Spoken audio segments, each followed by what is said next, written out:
Good morning, everyone. Happy birthday, America.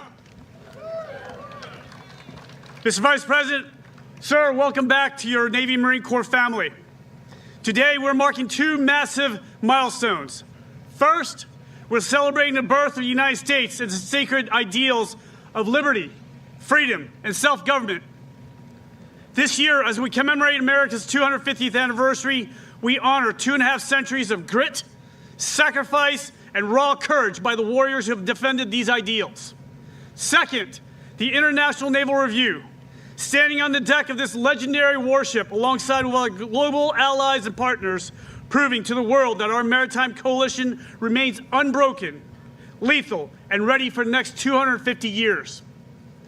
For 250 years, our Navy Marine Corps team has owned the high seas. We've defended this homeland, projected devastating power ashore, and represented the absolute best of American strength around the globe. This history isn't just in the textbooks. It is welded into the steel of this ship, USS Kearsarge.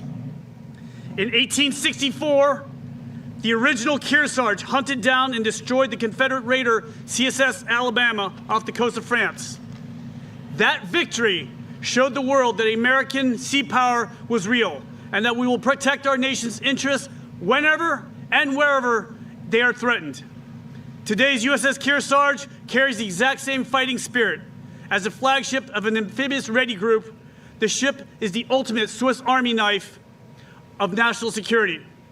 From launching Marines into the fight to delivering life-saving humanitarian aid and executing high-stakes special operations missions, Kearsarge gives the President and the Vice President lethal, flexible options that no other force on Earth can match. Now let's be honest, Kearsarge is no spring chicken. She was commissioned in 1993.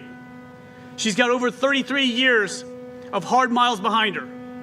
But I've said this before and I'll say it again. Our sailors and Marines don't make excuses. Heck, you can give them a rusty K-bar and a leaky canoe and they'll sneak into your country and kill you.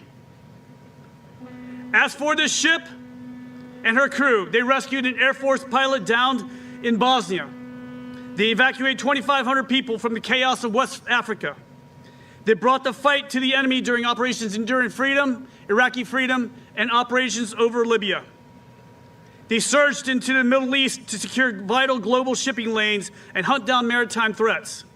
They delivered life-saving disaster relief in the Caribbean and Latin America, stepping it up during Hurricanes Irma and Maria when they devastated the region.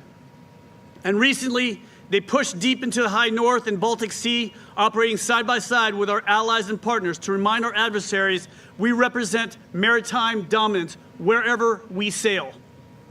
For 3 decades, Kearsarge sailed the world to reassure allies and remind our enemies, if diplomacy fails, we have a very big stick. American sea power is measured by our readiness to fight and our absolute commitment to serve. The International Naval Review isn't just about looking to the past, it's a call to action. 250 years ago, our founders knew that America's survival depended on a dominant Navy, and today we're answering that same call. That is the drive behind President Trump's Golden Fleet, our blueprint to build the dominant naval force that will carry America to the next 250 years. We're going to build ships. We're going to expand our fleet, rebuild our shipyards, inject strength into our industrial base, and dominate the technology of tomorrow.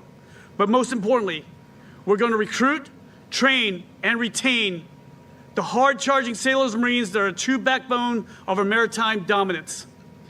Every single watch, every single deployment, every single mission protects our economy, defends our allies, and preserves the freedom of the seas.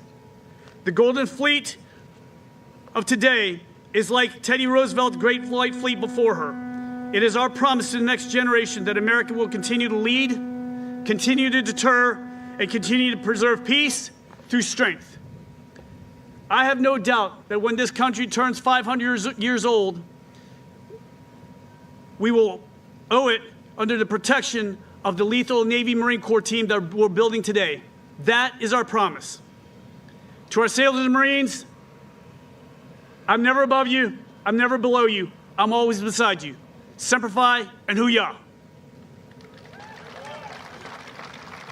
Now, it is my distinct honor to introduce a leader who has fought tirelessly for our service members, our veterans, and our families. A brother in arms who once wore the uniform of a United States Marine. Ladies and gentlemen, please join me in welcoming the 50th Vice President of the United States, the Honorable J.D. Vance.